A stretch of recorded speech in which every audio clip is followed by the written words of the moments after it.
بسم اللہ الرحمن الرحیم الحمدللہ رب العالمین والصلاة والسلام علی سید الانبیاء والمرسلین اما بعد فاعوذ باللہ من الشیطان الرجیم بسم اللہ الرحمن الرحیم۔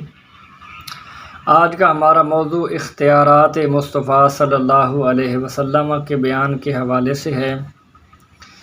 یہ نبی کریم صلی اللہ علیہ وسلم کی ذات کی ہی شان ہے کہ آپ صلی اللہ علیہ وسلم احکام شریعت میں سے جو حکم جس کے لیے مختص فرما دیں وہ اسی کے لیے خاص ہو جاتا ہے۔ جس طرح حضرت خزیمہ رضی اللہ تعالیٰ عنہ کی گواہی کو دو آدمیوں کی گواہی کے برابر کر دیا اور حضرت سالم رضی اللہ تعالیٰ عنہ کے لیے رضاعت کا ثبوت فرما دیا جب کہ آپ کی عمر زیادہ تھی۔ اسی طرح حضرت خولہ بنت حکیم کو نوحہ کرنے کی اجازت فرمائی اور حضرت عباس کے لیے صدقے کو پہلے ادا کرنے کی اجازت فرمائی۔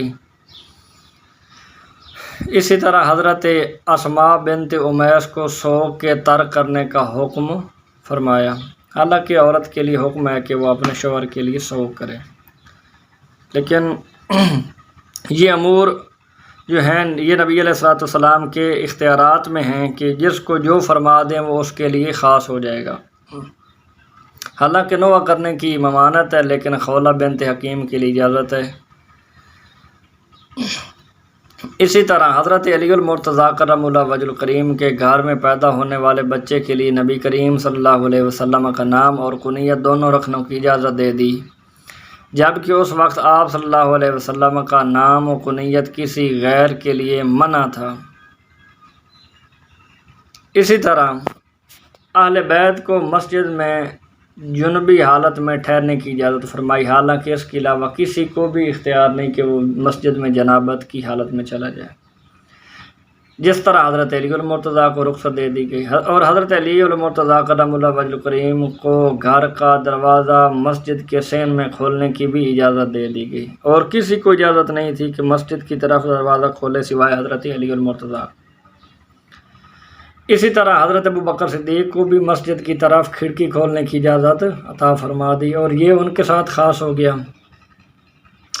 اسی طرح ایک صحابی نے رمضان شریف کے اندر روزہ توڑا تو رمضان شریف کا روزہ توڑنے والے کو اس کے دیے ہوئے کفارے کو کھانے کی اجازت عطا فرما دی کہ وہ خود ہی کھا لے، اس کا کفارہ ادا ہو جائے گا۔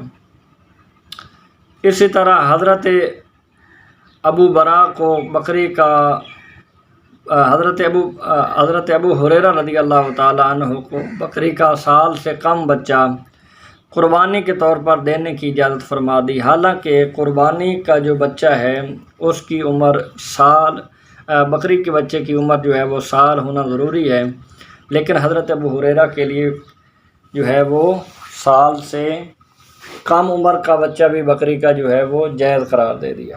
یہ آپ صلی اللہ علیہ وسلم کے اختیارات میں سے۔ حضرت عتبہ بن عامر اور حضرت زید بن خالد کو صحابہ کرام سے دوسری راہ اختیار کرنے کی اجازت دینا اور اسی شخص کو نکاح کے لیے قرآن کریم کو بطور مہر متعین کرنے کی اجازت دینا، اسے بے شمار محدثین نے بیان کیا۔ اس سلسلے میں ایک مرسل حدیث بھی ہے۔ یہ بات نبی کریم صلی اللہ علیہ وسلم کے بعد کسی دوسرے شخص کے لیے جائز نہیں۔ نبی کریم صلی اللہ علیہ وسلم نے حضرت زبیر اور حضرت عبد الرحمن ابن عوف کے لیے ریشم کا لباس پہننے کو جائز قرار دیا، حالانکہ باقی کسی بندے کے لیے اجازت نہیں ہے کہ کسی مرد کے لیے اجازت نہیں ہے کہ وہ ریشم کے لباس کو استعمال کرے۔ اسی طرح حضرت نبی پاک صلی اللہ علیہ وسلم نے حضرت براء بن عازم کے لیے سونے کی انگوٹھی کا استعمال فرمانے کی اجازت فرمائی، حالانکہ خود آپ نے فرمایا کہ سونے کی انگوٹھی جو ہے وہ کوئی بھی مرد استعمال نہ کرے، ریشم اور سونا جو ہے وہ میری امت کے مردوں پر حرام ہے، یہ آپ صلی اللہ علیہ وسلم کا فرمان ہے، لیکن حضرت براء کے لیے اجازت فرما دی۔ نبی کریم صلی اللہ علیہ وسلم نے حج میں بنو عباس کو مینا میں رات گزارنے کو جائز فرمایا، حالانکہ رات گزارنا جو ہے وہ باقیوں کے لیے جائز نہیں ہے، کیونکہ ان کے ذمہ حاجیوں کو پانی پلانا تھا اور آخر میں یہ رعایت بنو ہاشم کو بھی عطا ہوئی، یعنی یہ دونوں خاندانوں کو عطا فرما دی گئی۔ بنو عباس یعنی نبی پاک صلی اللہ علیہ وسلم کے چچا کا خاندان اور نبی علیہ الصلوۃ والسلام کا اپنا خاندان بنو ہاشم، اس کو بھی عطا فرما دی۔ حالانکہ رات جو ہے وہ حجاج مینا میں گزار نہیں سکتے، ان کو اجازت فرمائی۔ نبی پاک صلی اللہ علیہ وسلم نے حضرت عائشہ صدیقہ کو نماز عصر کے بعد 2 رکعت ادا کرنے کی اجازت فرمائی، حالانکہ عصر کے بعد کوئی نماز نفل جائز نہیں ہے۔ یہ خصوصیت ہے حضرت عائشہ صدیقہ کے لیے۔ اسی طرح نبی کریم صلی اللہ علیہ وسلم نے حضرت معاذ بن جبل کو یمن کی طرف بھیجا تو انہیں ہدیہ قبول کرنے کی اجازت فرمائی۔ اسی طرح حضرت ام سلیم نے حضرت طلحہ کے ساتھ اس مہر پر شادی کی کہ وہ ایمان لے آئیں۔ حضرت ثابت کہتے ہیں کہ میں کسی عورت کو نہیں جانتا جس کا مہر ام سلیم کے مہر سے اچھا ہو، اور یہ مستدرک کے اندر ہے کہ حضرت ام سلیم جو ہیں انہوں نے حضرت طلحہ کے ساتھ نکاح اس بنیاد پہ کیا کہ وہ مہر کے طور پہ ایمان لے کے آئیں گے۔ اسی طرح نبی پاک صلی اللہ علیہ وسلم نے ابو رقانہ کی متعلقہ بیوی بغیر حلالے کی انہیں واپس کر دی، حالانکہ انہوں نے بیوی کو 3 طلاقیں دے دی تھی۔ تو دیکھ لیں نبی علیہ الصلوۃ والسلام کے یہ اختیارات ہیں۔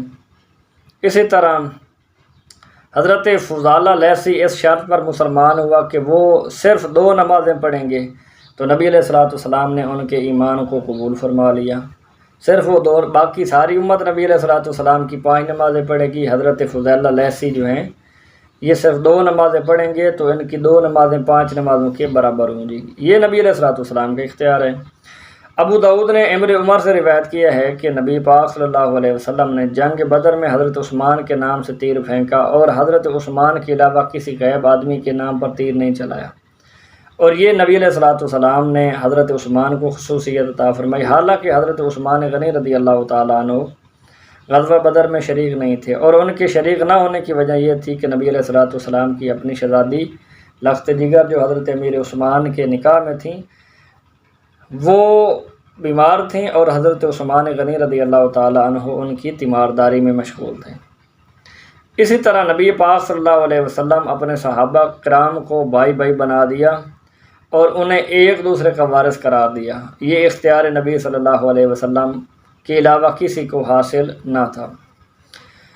اسی طرح نبی پاک صلی اللہ علیہ وسلم نے مہاجرین کی بیویوں کو اپنے خاوندوں کی موت کے بعد ان کے گھروں کا وارث قرار دیا، کیونکہ ان کے پاس کوئی گھر نہ تھا، وہ غریب و دیار تھیں اور ان کا کوئی ٹھکانہ نہ تھا۔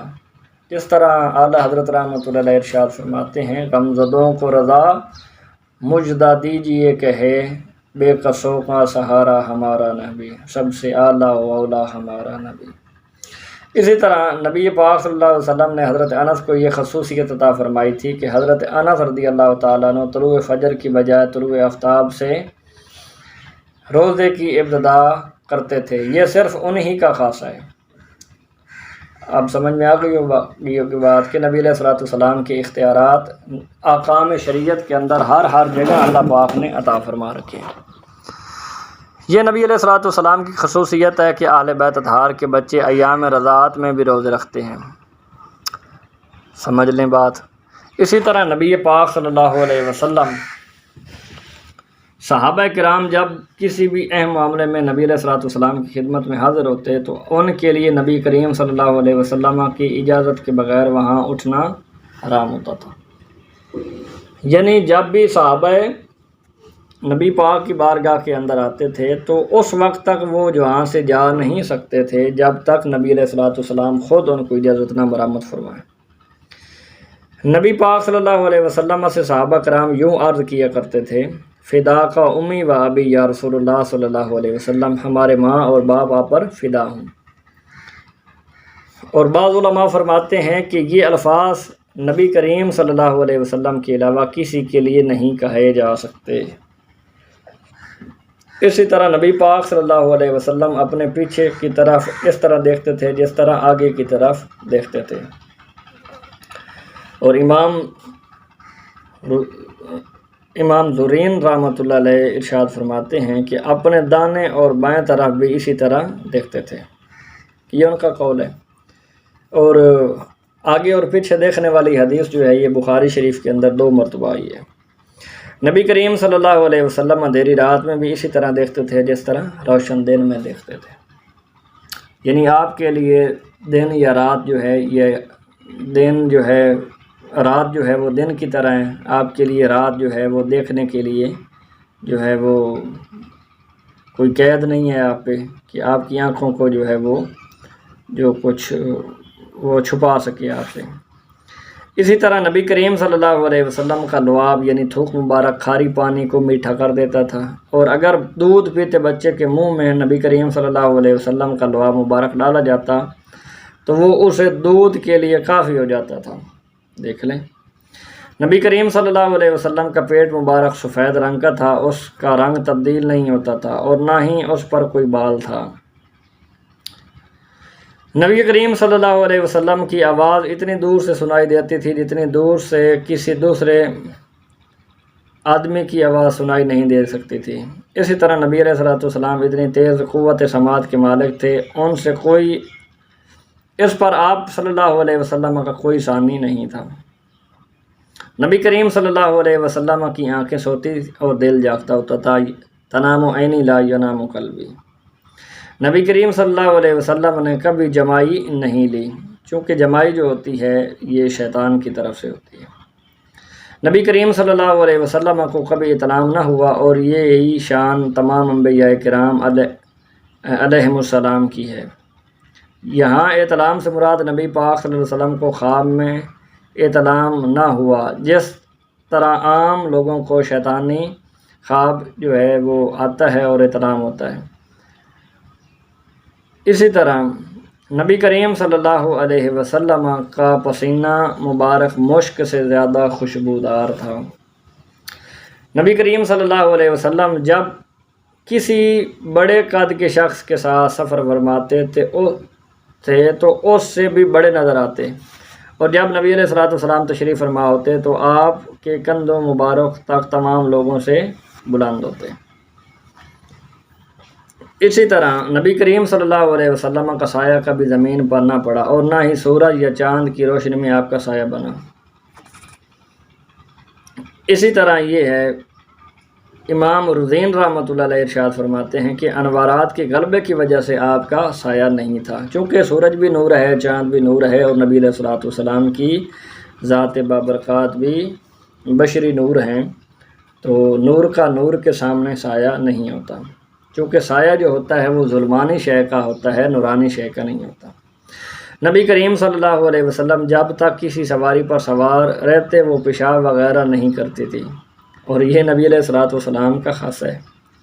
نبی کریم صلی اللہ علیہ وسلم نے اونٹ پر سوار ہو کر بیت اللہ کا طواف کیا، اور یہ نبی کریم صلی اللہ علیہ وسلم کے خصائص میں سے ہے اور کسی کے لیے جائز نہیں ہے۔ نبی کریم صلی اللہ علیہ وسلم کا چہرہ انور سورج کی طرح روشن تھا، اور آپ صلی اللہ علیہ وسلم کے قدم مبارک میں کجی نہ تھی، کمی نہ تھی، کسی قسم کا کوئی عیب نہیں تھا۔ نبی کریم صلی اللہ علیہ وسلم جب چلتے تو زمین آپ صلی اللہ علیہ وسلم کے لیے سمٹ جاتی۔ اسی طرح نبی کریم صلی اللہ علیہ وسلم کو 40 آدمیوں کی قوت جمع عطا کی گئی، اور غصے کی حالت میں بھی 40 آدمیوں کی قوت عطا فرمائی گئی کہ کوئی بھی بندہ آپ کے جلال مبارکہ کو برداشت نہیں کر سکتا تھا۔ اسی طرح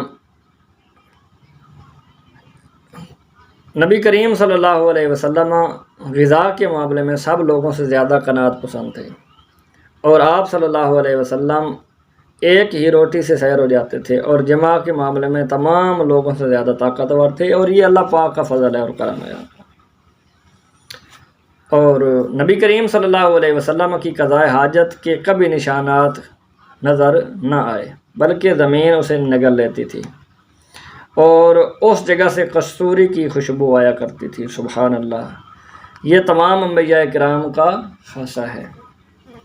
اور آخری بات آج کی نشست کی کہ نبی کریم صلی اللہ علیہ وسلم کے آباء و اجداد میں حضرت آدم علیہ السلام تک کوئی بدکار نہیں گزرا، اور آپ صلی اللہ علیہ وسلم سجدہ گزار پشتوں میں منتقل ہوتا رہے، حتیٰ کہ ایک نبی صلی اللہ علیہ وسلم کی شان سے مبعوث ہوئے۔ تو دعا ہے اللہ کریم کی بارگاہ کے اندر اللہ پاک ہمیں نبی پاک صلی اللہ علیہ وسلم سے زیادہ محبت کرنے کی توفیق عطا فرمائے، اور یہ ایمان کا لازم جزو ہے۔ وآخر دعوانا ان الحمد للہ رب العالمین۔